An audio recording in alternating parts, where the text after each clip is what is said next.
Mati, Wudi meraung, cahaya dan darah Buddha di sekujur tubuhnya terjalin dan dia menembak ke arah Lu Yun. Ia pasti akan terbunuh dalam satu pukulan. Namun di tengah pertarungan, Wudi tiba-tiba membeku di tempat, warna merah di matanya berkedip-kedip. Bagaimana? Bagaimana mungkin? Ini, apakah ini dunia? Kamu, siapa kamu? Wudi berkata dengan ekspresi ngeri di wajahnya. Tapi sebelum Lu Yun bisa menjawab untuk waktu yang lama, dia hanya berdiri di sana seolah-olah mantra penahan telah diterapkan padanya. Karena tadi, RH yang tertidur lelap, terbangun setelah Lu Yun menamai Chaos Bloodworm di jiwanya. Dan Lu Yuncheng tercengang dengan kata-kata pertama yang dia ucapkan. Astaga, sudah berapa lama aku tidur? Kenapa kamu kabur dengan dua orang parasit yang rasnya sama denganku? Apa yang kamu lakukan saat aku tidur? Kata RH terkejut. Lu Yun, apa-apaan ini? Dua orang dari jenismu sendiri. Apakah ada orang lain yang bersembunyi di sekitar sini? Pria gendut di belakangmu itu. Dia berpura-pura mati. Anggota rasku yang lain ada di atasnya. RH berkata dengan tegas, kurasa dia menunggumu bertarung sampai mati, dan para nelayan akan mendapat untung dia. Wajah Lu Yun langsung menjadi gelap. Si Zhenxiang yang gemuk ini benar-benar tidak punya niat baik sejak awal. Itu tidak benar. RH, kenapa kamu tidak menyadarinya saat kita pertama kali bertemu dengannya? Lu Yun sedikit bingung. Karena ketika kami bertemu dengannya, dia belum diparasit oleh ras saya sendiri. RH menjelaskan, dan menurut saya, kemungkinan besar si Zhenxiang ini tidak mengetahui bahwa dia diparasit. Dengan kata lain, memang demikian, mungkin si Zhenxiang He yang asli sudah mati. Sekarang kendalikan tubuh gemuk itu, dan yang tergeletak di sana mungkin adalah salah satu rasku sendiri. Artinya, si Zhenxiang tidak dibimbing oleh Chaos Bloodworm ketika dia datang kepadaku. Dia hanya akrab dengan Ma Maipi. Benar-benar tidak ada orang lain yang bisa memberiku keberuntungan. Lu Yun sangat yakin bahwa dia bisa menghadapi hal buruk seperti itu meskipun dia berpura-pura menjadi manusia. Tapi itu bisa dianggap tidak disengaja. Bagaimanapun, pihak lain secara tidak sengaja membawanya ke pohon Bodhi kuno. Dengan kata lain, Wudi membawanya ke sini karena dia ingin menelan Chaos Bloodworms di tubuh si Zhenxiang. RH menggelengkan kepalanya dan menyangkal sudut pandang Lu Yun dan berkata, sangat mustahil bagi kerabat di Wudi untuk menemukan kerabatku di si Zhenxiang. Lu Yun, kenapa kamu begitu yakin? Ini karena, hati-hati di belakangmu. RH mengingatkan. Si Zhenxiang, yang terbaring di tanah, telah membengkak menjadi bola daging berwarna merah darah, berguling ke arah Lu Yun dengan darah mengepul. Hal ini menyebabkan seluruh gunung berguncang. Apa, si Zhenxiang juga memiliki Chaos Bloodworms di tubuhnya? Bagaimana ini mungkin? Ekspresi keterkejutan di wajah Wudi menjadi lebih intens. Sombong, mata Lu Yun menyala-nyala, dan ikan yin dan yang berenang bola-balik di matanya. Penjara api muncul dari tanah dan menjebak si Zhenxiang di dalamnya. Bola daging yang dibentuk oleh si Zhenxiang menghantam sangkar api, mengeluarkan suara mendesis seperti barbeque. Tubuh berwarna merah darah telah menjadi hitam hangus, dan masih memancarkan aroma barbeque. Apa, kamu sebenarnya memiliki domain api? Apakah kamu dewa dan iblis, tubuh dewa dan iblis? Wudi berkata dengan suara gemetar, mengingat pemandangan di aula utama hari itu dalam benaknya. Dia juga hadir pada saat itu, dan melihat dengan matanya sendiri kengerian tubuh para dewa dan iblis. Puncak alam abadi surga Ether membawa prototipe dari 3 bidang utama bidang niat pedang, bidang api, dan bidang iblis. Qfield bersaing dengan kepala biara tua Xuan Wu. Namun saat itu hanya prototipe lapangan, tetapi sekarang hanya dalam beberapa hari, bidang sebenarnya sudah dipahami. Tubuh dewa dan iblis ini sungguh menakutkan. Mustahil. Bagaimana mungkin kamu masih berada di tanah Donglai? Kepala biara tua, bukankah kepala biara tua mengatakan bahwa kamu telah pergi? Tidak mungkin. Bagaimana kamu bisa lolos dari kepala biara tua? Wudi berkata tak percaya, iya. Kamu dari Jetian kan? Kamu pasti datang ke sini untuk mencari pohon Bodhi kuno. Disitulah letak pohon kuno putu. Demi aku membawamu ke sini, tolong lepaskan aku. Lu Yun mengangkat bibirnya sedikit dan berkata, kamu menemukan rahasiaku. Apa yang baru saja kamu katakan? Hanya orang mati yang bisa menyimpan rahasia. Menurutku itu masuk akal. Saat Lu Yun perlahan berjalan menuju Wudi, dia merasakan hawa dingin di punggungnya dan menoleh ke belakang. Si Zhenxiang, bakso yang semula berbentuk bulat di dalam sangkar api, kini menjadi seperti bola kempes, tergeletak di tanah seperti genangan lumpur.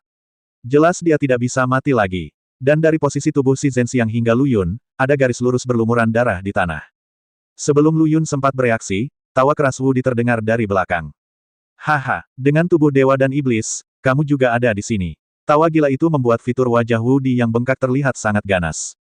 Bahkan jika kamu memiliki kemampuan untuk mencapai langit dan diparasit oleh Chaos Bloodworm, kamu pada akhirnya akan berakhir dengan kematian yang tragis. Oh, benarkah? Lu Yun berjalan menuju Wudi selangkah demi selangkah dan berkata, katakan padaku. Jika cacing darah kekacauan di tubuhmu juga dibawa kepadaku, dan biarkan kedua cacing darah kekacauan itu saling membunuh, akankah kedua belah pihak menderita? Bagaimana kalau mereka semua mati? Aku benar-benar ingin mencobanya. Ini akan menyenangkan. Orang gila, kamu benar-benar gila. Woody berteriak, tahukah kamu teror Chaos Bloodworms? Perilakumu mencari kematian. Aku tidak tahu apakah aku sedang mencari kematian, tapi aku tahu kamu pasti akan berjalan di depanku. Lu Yun mengangkat tangan kirinya sedikit, dan energi pedang memotong lengan kiri Woody dengan bersih.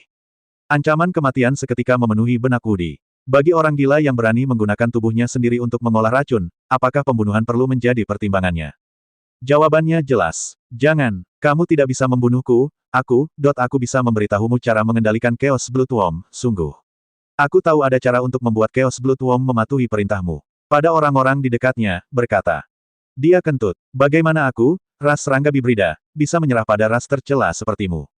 Suara RH bercampur suara mengunyah datang dari benak Lu Yun. Orang ini telah melenyapkan Chaos Bloodworm yang menjadi parasit pada si Zhenxiang. Melihat RH terlihat begitu gugup, Lu Yun menjadi tertarik dengan cara yang dikatakan Woody. Ceritakan padaku, jika kamu memuaskanku, aku tidak akan membunuhmu. Lu Yun berkata sambil tersenyum, tetapi jika kamu berani berbohong padaku, aku jamin kamu akan mati dengan menyedihkan. Woody menggigil. Aura pembunuh yang keluar dari tubuh Lu Yun membuatnya merasa seperti sedang berbicara dengan kematian. Woody menggigil dan hendak berbicara, tapi disela oleh keterkejutan Lu Yun. Lu Yun mengerutkan kening dan berbisik di dalam hatinya, haha. Apa yang kamu lakukan dengan jiwaku? Woody ini hanya berbicara omong kosong untuk menunda waktu, bunuh dia secepatnya. RH, sejujurnya, aku tidak bermaksud mempercayai apa yang dikatakan Woody, tapi melihat tingkah lakumu yang tidak normal, aku harus memperhatikan masalah ini. RH, brengsek, perasaan adalah jebakan bagi diri Anda sendiri. Inilah akhirnya, kehidupan serangga yang awalnya cerah akan menjadi gelap. Lanjutkan bicara, apa tanda tintanya? Lu Yun memandang Woody dan berkata. Woody baru saja bangun dari mimpinya dan berkata dengan gemetar, selama kamu menemukan cara untuk menandatangani kontrak darah dengan cacing darah yang kacau itu, maka cacing darah itu akan menuruti kata-katamu. Sama seperti roh di tangan binatang itu Tuan. Sangat buruk. Lu Yun tidak bisa mempercayai telinganya. Apakah kamu berbicara tentang kontrak darah? Woody mengangguk dengan liar. Tiba-tiba kepala Woody membeku, dan Lu Yun yang tadi tersenyum menjadi murung. Seharusnya aku memberitahumu konsekuensi selingkuh dariku sebelumnya, kan? Saya tidak menipu Anda, itu benar sekali. Saya benar-benar tidak menipu Anda. Woody menjelaskan dengan gila-gilaan, ini adalah kasus cacing darah yang saya temui saat itu. Ia mengambil inisiatif untuk menandatangani kontrak darah dengan aku, dan aku. Kamu bisa langsung meminjam kekuatannya tanpa tertelan. Lu Yun tertegun dan memutuskan untuk menanyakan RH terlebih dahulu. Apakah ini benar? RH tidak menjawab. Akan aneh jika dia menjawab. Namun bukankah sikap diam RH semakin menegaskan perkataan Woody? Dan setelah menandatangani kontrak darah denganmu, kehidupan Chaos Bloodworm terkait dengan kehidupan tuan rumah. Jika tuan rumah mati, ia juga akan mati. Terima kasih sudah memberitahuku. Lu Yun perlahan mengangkat tangan kirinya. Woody segera merasakan cahaya di punggungnya menghilang, tetapi sebelum dia bisa menarik napas, dia mendengar mantra yang sangat aneh masuk ke telinganya. Ini jelas pertama kalinya dia mendengarnya, tapi dia tahu apa maksudnya. Wajahnya langsung dipenuhi ketakutan. Tidak, kamu tidak bisa melakukan ini padaku. Kamu bilang kamu tidak akan membunuhku. Woody tidak bisa mengucapkan kata-kata di bibirnya. Matanya kabur, dan dia melihat telapak tangan Lu Yun yang perlahan mendekat dengan ekspresi tanpa ekspresi. Jiu Shen mengirim jenderal. Lu Yun memiliki bola hitam seukuran peluru di tangannya. Namun, cacing berwarna merah darah terlihat samar-samar di dalam bola gelap, dan ini adalah tubuh dari Chaos Bloodworm. Kubilang aku tidak akan membunuhmu. Tapi aku tidak setuju. Bagaimana mungkin aku tidak membunuhmu? Lu Yun menekan bola hitam di antara alisnya, dan bola hitam itu benar-benar tenggelam ke dalam tubuh Lu Yun. Kemunculan kembali sudah ada dalam jiwa Lu Yun, di depan RH. Tapi RH, seolah-olah sedang marah, menutup mata. Lain kali, saat kamu berpura-pura, tolong pakai masker untuk menutupi air liurmu yang akan meluap. Dengan begitu, mungkin akan terlihat sedikit lebih baik. Lu Yun menggoda dengan marah. Aku ingin kamu mengurusnya. Buruh dan manajemen senang. RH menelan ludah dan berkata. Oke, aku berjanji, aku tidak akan menggunakan kontrak darah untuk memaksamu melakukan apapun kecuali diperlukan. Ini benar, meskipun aku, Lu Yun, telah mengatakan banyak kebohongan, aku jamin kata-kata ini benar. Wajah sehalus kembang sepatu muncul di benak Lu Yun. Saya tidak tahu bagaimana tanggapan saudari Liu Yaner. Apakah Lao Deng menemukan cara untuk merawat adiknya? Dan mengapa adiknya tiba-tiba muncul di dunia atas? Mengapa dia disebut kaisar pembunuh oleh keledai botak Xuanwu? Apakah 6 saudara perempuan lainnya juga datang ke dunia atas? Di mana mereka? Mengapa kamu tidak menemukan dirimu sendiri terlebih dahulu? Keraguan ini satu persatu muncul di benak saya sejak saya mengenal RH dan tidak perlu lagi khawatir kapan saya akan berubah menjadi boneka pembunuh. Setelah RH membunuh Chaos Bloodworm yang tertidur di pikirannya, Lu Yun akan segera menggunakan timbangan kun jahat skala darah untuk kembali ke negeri angin barat dan bertanya pada Liu Yaner. Hapus semua keraguan ini. Tapi sebelum itu, Lu Yun harus menekan kekhawatiran yang disebabkan oleh keraguan ini. Pada saat Lu Yun sadar kembali, RH sudah merangkak di depan bola hitam, mulutnya terbuka lebar, siap untuk makan. Dia terhenti oleh kata-kata Lu Yun. Tunggu sebentar. Ahem, nak, tidakkah ada yang memberitahumu bahwa mengganggu orang lain saat mereka sedang makan adalah tindakan yang tidak sopan? Kata RH dengan marah. Apakah kamu akan tertidur lelap lagi setelah memakan jiwa Wudi? Lu Yun bertanya. Tentu saja, ada banyak majalah di dalam jiwa kalian ras rendahan. Aku harus memurnikan dan menyerapnya melalui tidur nyenyak. Tidak seperti rasku yang lain, mereka dapat menyerapnya langsung setelah memakannya. RH berkata dengan sedikit jijik. Kalau begitu, selesaikan apa yang belum selesai kamu katakan tadi, lalu makan. Apa yang belum kamu selesaikan tadi? RH tertegun, berpikir sejenak dan berkata. Itu yang kamu bicarakan. Seperti ini, klan cacing darah kami sama seperti kalian manusia. Ada yang menyukai ketajaman pedang, ada yang terobsesi dengan kekuatan pedang yang mendominasi, dan ada pula yang terobsesi dengan kesombongan senjata. Keluarga cacing darah kami juga memiliki arah perkembangannya sendiri. Ada cacing yang berspesialisasi dalam energi darah, memberikan inangnya ketahanan tulang dan daging yang mengerikan. Ada cacing yang berspesialisasi dalam membunuh, memberikan inangnya lebih dari 2 kali lipat kekuatan tempur normal. Ada cacing yang berspesialisasi dalam melahap, dan akan mendapatkan keuntungan dari melahap jiwa secara maksimal. Menurut apa yang kamu katakan, Chaos Bloodworm di Wu berspesialisasi dalam pembunuhan. Lu Yun berkata ragu-ragu. RH mengangguk dan berkata, kamu bisa mengajariku seorang anak kecil. Kamu bisa menyelesaikannya hanya dengan beberapa klik. Lalu jalur mana yang menjadi spesialisasimu?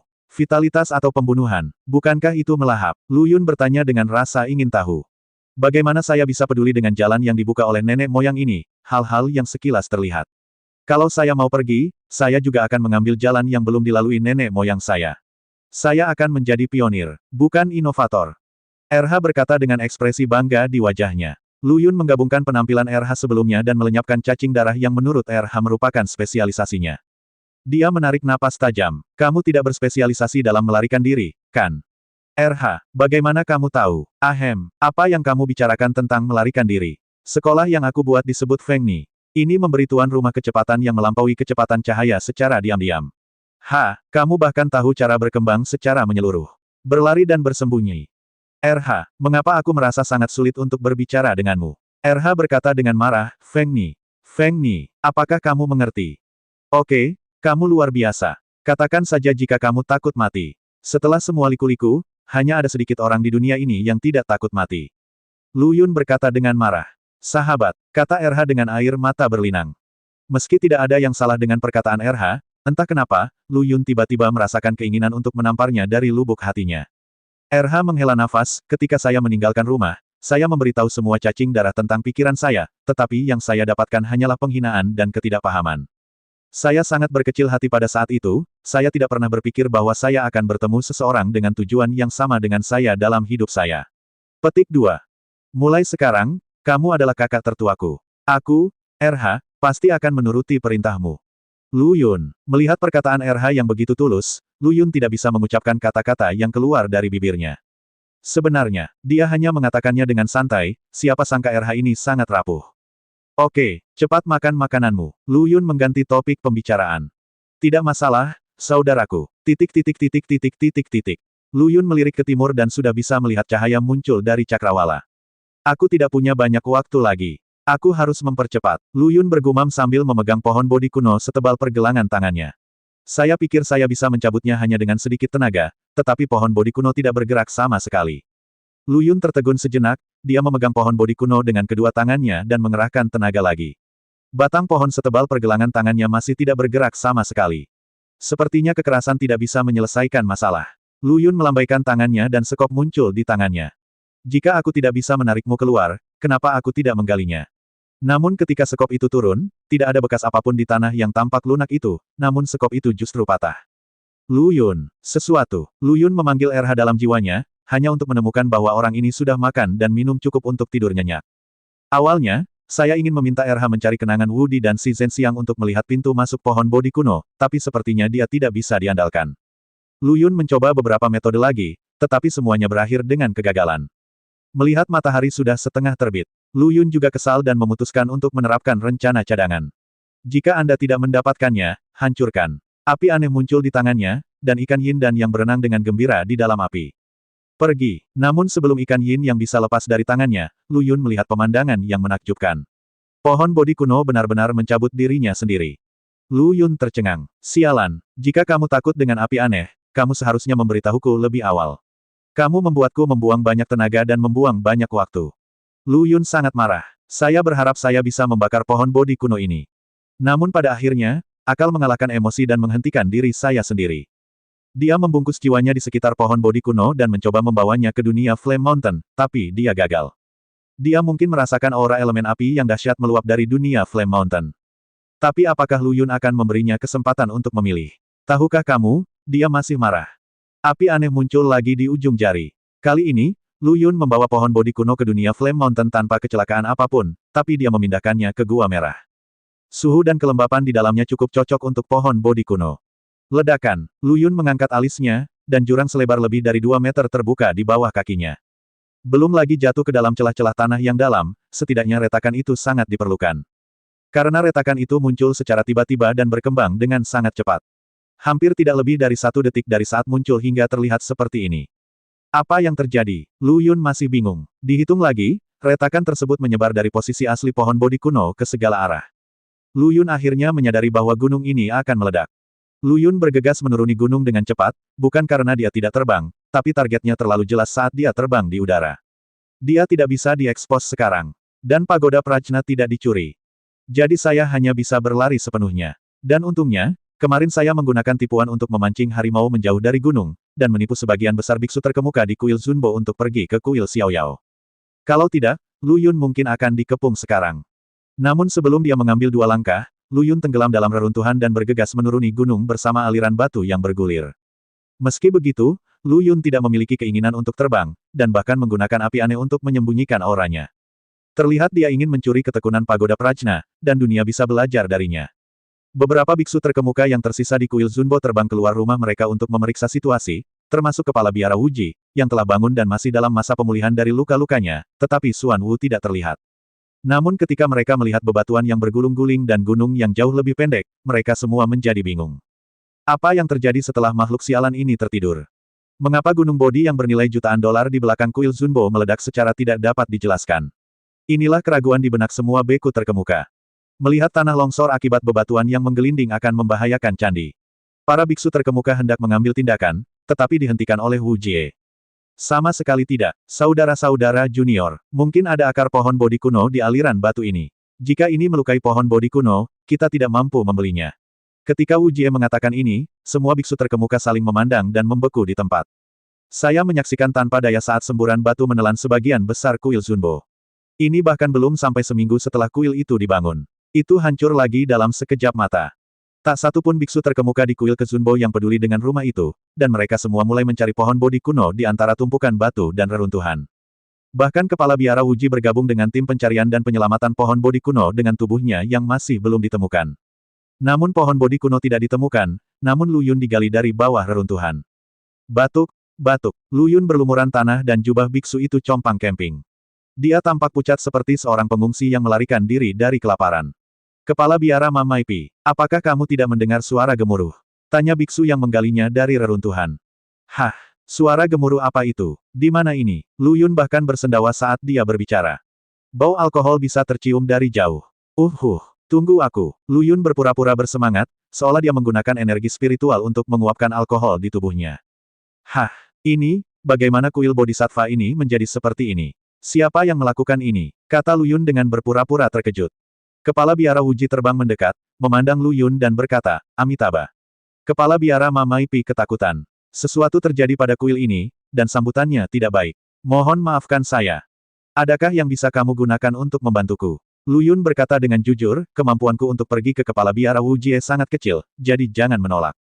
Meskipun Lu Yun mengatakan ini di permukaan, dia sudah menyapa silsilah keluarga Wu Jie di dalam hatinya. Anda baru saja dibuahi. Seluruh keluarga Anda telah dibuahi. Awalnya Wuji tidak berencana untuk membiarkan Mamai Pi berpartisipasi. Bagaimanapun, meskipun dia tinggal di Kuil Zunbo, dia bukanlah seorang biksu di Kuil Zunbo. Tapi semua orang membicarakan hal ini, dan dia terlalu malu untuk menolak. Selain itu, sebagian besar biksu terkemuka di kuil telah pergi untuk mendukung kuil Xiaoyao, dan tenaga kerja tidak mencukupi. Wuji setuju dan menjelaskan secara singkat masalahnya kepada Lu Yun. Jika bukan karena konsentrasi Lu Yun yang luar biasa, dia mungkin akan langsung tertawa terbahak-bahak. Temukan, cari dengan keras, gali dan gali lebih dalam untuk menemukannya. Ada hantu jika Anda bisa menemukannya. Jika kamu bisa menemukannya, aku, Lu Yun, akan langsung mengungkapkan bahwa aku adalah tubuh dewa dan iblis, dan kemudian aku akan menabrak Buddha raksasa di aula utama sampai mati. Saat Lu Yun bergumam di dalam hatinya, dia mendengar suara datang dari jauh. Mencari, ketemu, Lu Yun, bukankah tamparan di wajah ini terjadi terlalu cepat? Dan mungkinkah ada dua pohon bodhi purba di gunung ini? Karena nyawanya dipertaruhkan, Lu Yun adalah orang pertama yang terbang. Sesampainya di sana, saya melihat lebih dekat dan menghela nafas lega. Saya melihat biksu yang berteriak itu memegang sehelai daun di tangannya, yang memancarkan sedikit ketenangan dan konsentrasi. Lu Yun bergumam di dalam hatinya, saya pikir ada pohon bodhi kuno lainnya. Cinta itu seperti menemukan daun tumbang dari pohon bodhi kuno. Jika saya tahu bahwa para biksu terkemuka dari kuil Zunbo ini akan begitu bersemangat ketika mereka melihat sehelai daun dari pohon bodhi kuno, mereka seharusnya memasukkan semua daun di tempat itu ke dalam cincin penyimpanan. Bahkan tidak ada satupun yang tersisa untuk mereka. Wuji mengambil daun yang agak patah dan berkata dengan penuh semangat, oke. Bagus sekali. Pohon bodhi kuno mungkin ada di dekatnya. Mari kita mulai pencarian karpet yang berpusat di tempat ini. Kita harus menemukannya sebelum matahari terbit sepenuhnya. Pohon bodhi kuno. Ya, para biksu terkemuka mengangkat tangan dan berteriak. Pada saat ini, di perbatasan tenggara Tanah Dingin Utara, sesosok tubuh Reyot berjalan keluar dari ruang dan waktu abu-abu, seluruh tubuhnya bersinar dengan cahaya Buddha tertinggi, seolah ingin mengubah aliran ruang dan waktu yang bergejolak. Saat ini, tidak lain adalah Xuan Wu, yang telah menyeberang jauh dari Tanah Donglai. Xuan Wu menghela nafas lega, berbalik perlahan, melihat aliran ruang dan waktu yang bergejolak, dan berkata, jarak antara lempeng benua lebih dari setengah jarak sebelumnya. Jika ini terus berlanjut, keempat lempeng benua ini tersebar benua akan segera menjadi kami telah mencapai penghalang dari alam atas. Mengingat penghalang yang rusak saat ini, saya khawatir pada saat itu seluruh alam atas akan.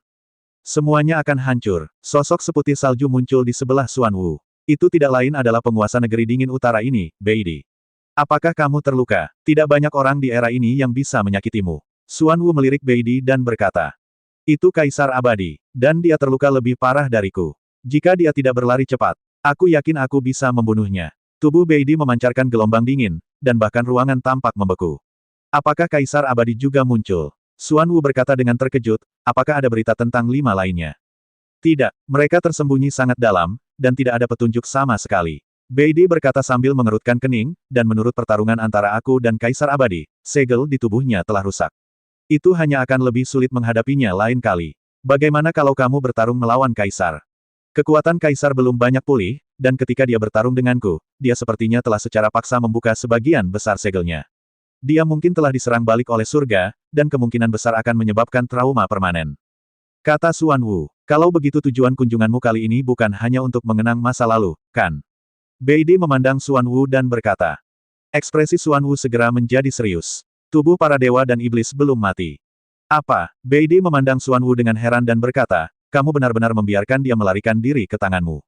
Itu adalah kesempatan sekali seumur hidup untuk membunuh tubuh dewa dan iblis. Saya tidak menyangka vitalitasnya begitu kuat, dan sebenarnya ada Chaos Bloodworm tersembunyi di tubuhnya yang berspesialisasi dalam energi dan darah. Chaos Bloodworm, makhluk dari lubang cacing di perbatasan atas ini memang penuh rahasia. Beidi berkata dengan suara rendah, jadi kamu datang ke sini kali ini untuk memberitahuku tentang ini. Xuan Wu berkata, benar. Kekuatan tubuh dewa dan iblis generasi sebelumnya masih segar dalam ingatan saya. Dibandingkan dengan generasi sebelumnya, saya hanya dapat mengatakan bahwa kekuatan tubuh dewa dan iblis generasi ini bahkan lebih buruk. Apakah kamu menganggap tinggi Lu Yun? Beidi berkata dengan tidak setuju, menurutku, dia hanyalah anak yang beruntung. Jangan gegabah dan meremehkan musuh. Xuan Wu mengingatkan. Hukum surga ada di belakang kita. Tidak masalah jika kita memiliki tubuh dewa dan iblis. Jadi bagaimana jika kita berperang melawan langit? Apa yang akan mereka gunakan untuk melawan kita? Mereka hanyalah sekelompok idiot yang tidak tahu bagaimana menghargai diri mereka sendiri.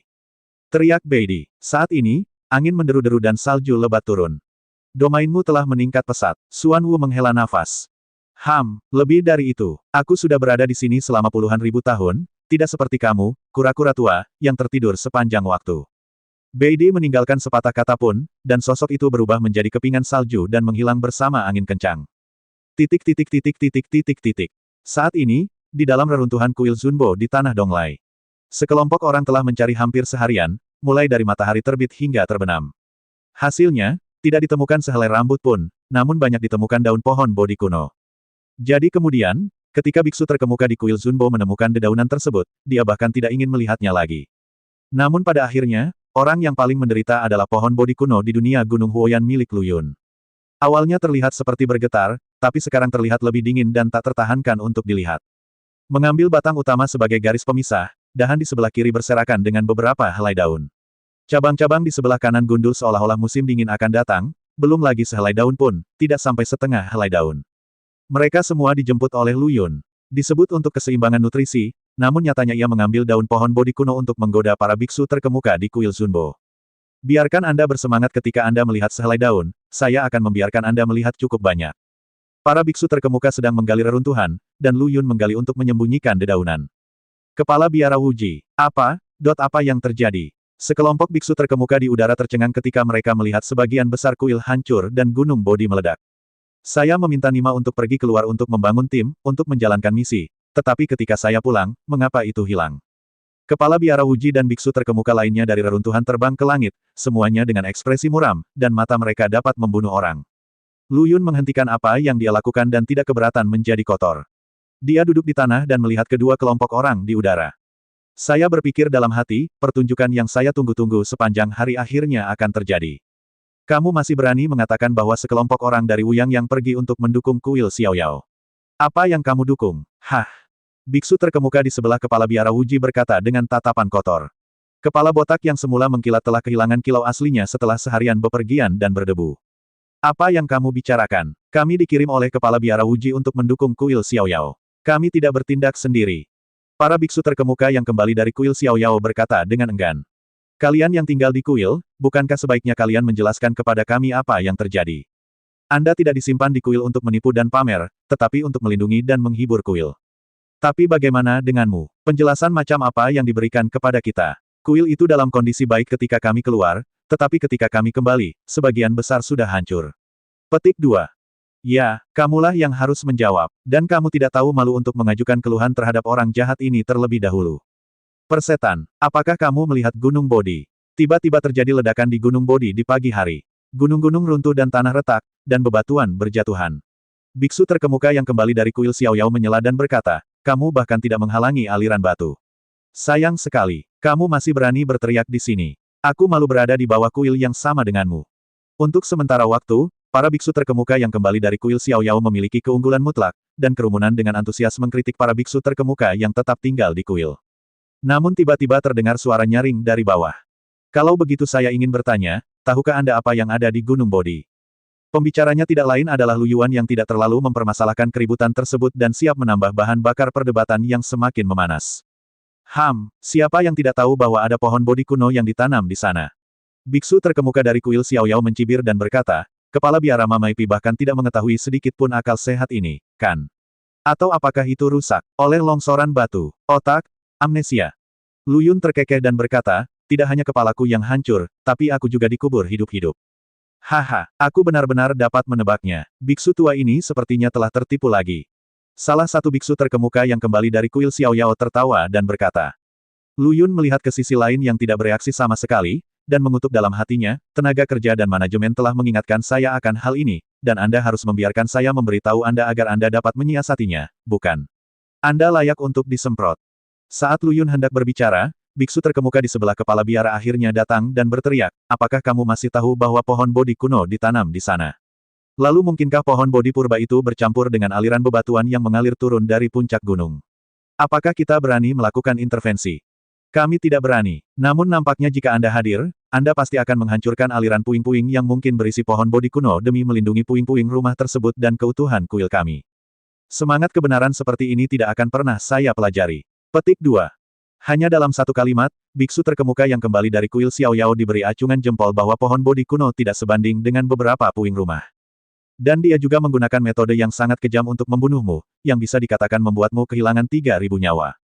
Tiba-tiba situasinya terbalik, dan para biksu terkemuka yang tinggal di kuil mulai melawan dengan gila-gilaan.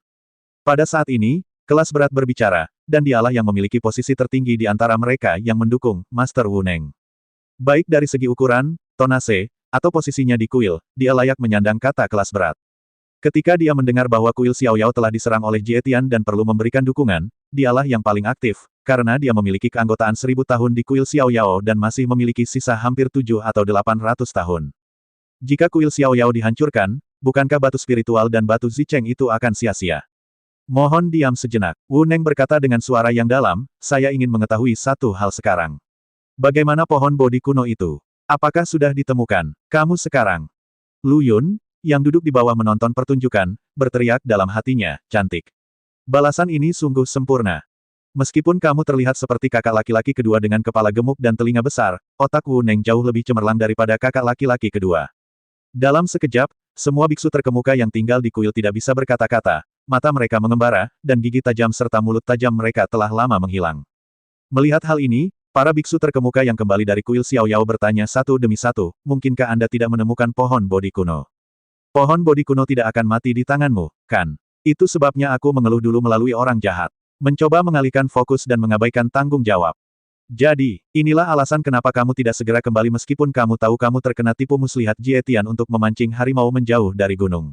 Suara Lu Yun terdengar dari bawah lagi, benar. Apa yang kamu semua yang diterima dari para biksu terkemuka adalah untuk mendukung kuil Xiaoyao, tenaga kerja. Kami tidak membutuhkan dukungan materi, jadi kami hanya mendukungnya dengan sumber daya keuangan, bukan? Kepala biara memapi. Kami, kuil Zunbo, berbaik hati menerima Anda, dan kami tidak ingin Anda berbicara omong kosong di sini. Jika Anda berani memfitnah kami, mohon minta kepala biara mamapi mencari yang lain. Kuil Zunbo kami tidak akan lagi menerimamu. Biksu terkemuka yang bergegas kembali dari kuil Xiaoyao berkata dengan kasar. Apakah saya berbohong? Lalu saya ingin bertanya kepada biksu terkemuka ini, apakah pakaian dalam berbunga-bunga musuh yang dibawa orang di belakang Anda di saku celananya? Lu Yun berkata sambil tersenyum, saya juga meminta Anda untuk makan dan menyekannya bersihkan lain kali kamu keluar untuk bermain.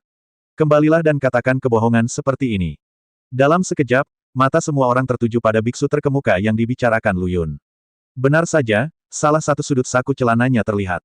Ketika Wu Neng dan yang lainnya melihat adegan ini, wajah mereka langsung menjadi gelap. Apakah Jie Nima adalah rekan setim babi legendaris? Para biksu terkemuka yang tinggal di kuil meraung dengan marah, dasar bajingan. Kamu tetap mengutamakan keamanan kuil, tetapi kamu mengabaikan keamanan kuil di depan keindahan. Kamu masih berani menanyai kami. Kuil kami memiliki aturan yang jelas bahwa semua murid di kuil tidak boleh terkontaminasi oleh dunia manusia.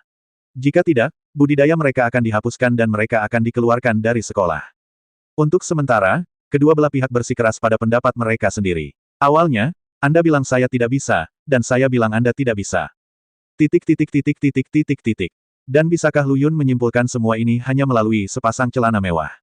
Tentu saja tidak, tapi ada alasan lain.